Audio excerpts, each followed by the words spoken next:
Hello and welcome back to Jack's Gray Volvo build. We have finished drilling all of the frame holes. We've installed all new hardware and tightened them up, so all the new bolts have been put in place, and we've cleaned all of the cutting fluid off of the frame. And the next step is going to be applying the box liner. At the same time we're working on this, Kevin has been just putting our steering back together. So we'll take a little quick look and see how far he's gotten along with that. You can see that Kevin's been working on getting the spindles reinstalled on the kingpins. So kingpins, bushings, and spindles and bearings have all been done. And Kevin's working on the other side right now. There's a small replacement piece that I want to let you guys know about if you're doing your own truck. There is a small wear plate that is inside of just above the spring here, and I'll show you from the other angle, but these, on every truck that I've done, they're worn out. They're very inexpensive. Now's the time to do it when we can take this part off the truck, take out this pin, loosen this lower one, and we can get these little wear plates reinstalled. Let's look from the other side, and it'll be a little more apparent what this is.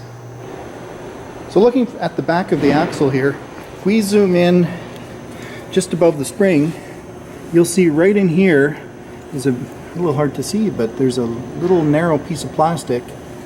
It should be that thick. So that's what we're going to replace. Put that in there. We finished 2 applications of Boxliner inside and outside the frame rails on Jack's Gray Volvo, and starting to look a little nicer. While we're waiting for our Boxliner to dry overnight on the back end, our batteries arrived this afternoon. I was going to mention a couple things to you. I like to put the batteries in right at the end of the build. We tend to have the doors open quite a bit, the lights draining, and I want to make sure that when I do supply batteries to a new customer, and when you're doing your own build, put them in right at the end before you start to use your truck. You'll also notice on Jack's truck, a nice option to consider is this cutoff switch in the back.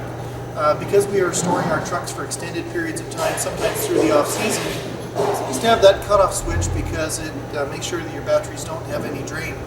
The computers inside these trucks do have a small parasitic draw, so leaving a truck over a period of time, the batteries can get depleted. Well, the box liners had a chance to dry overnight. It's all cured, it's nice and dry. We're going to roll that axle in here fairly shortly.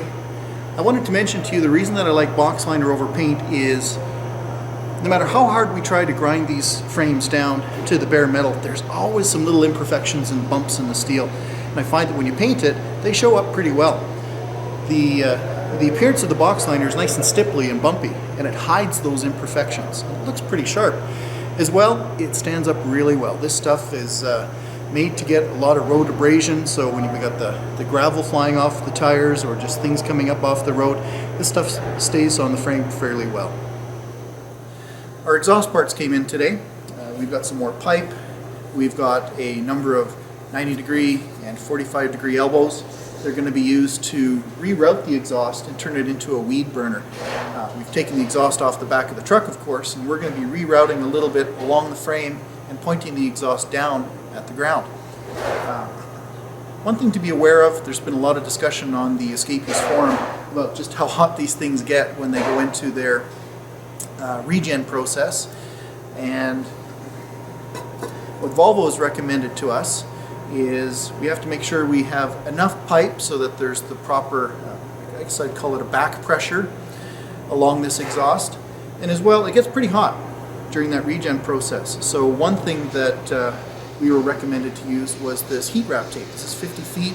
We'll need about 70 feet, so I've got a couple rolls of this. This will be wrapped around the exhaust, around, around, around. It'll just make sure that some of that heat doesn't dissipate out towards the cab and towards some of the electronics and some of the lines that are running along the frame.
Okay, cool.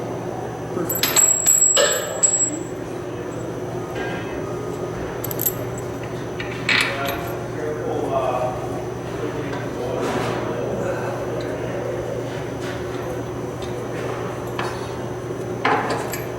First bolt.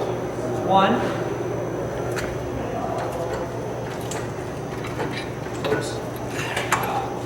Now we're lifting our back thing up, hey?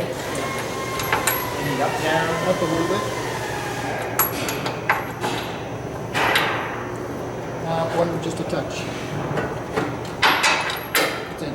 Oh. Yeah, we got a mile to go on mine here, so.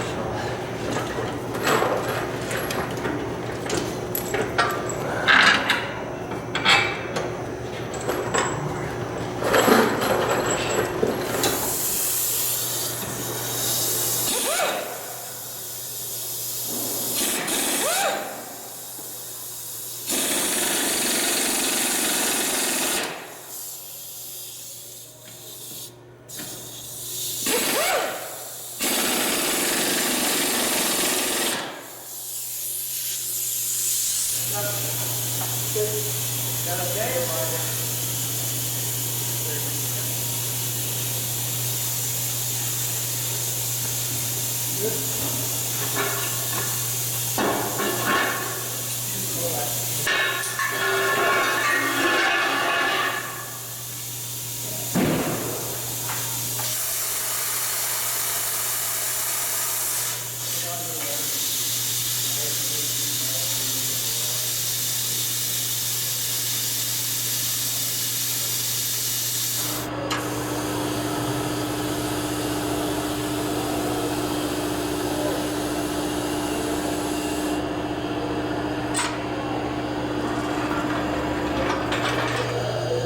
We have the frame hangers bolted on and tightened up really well.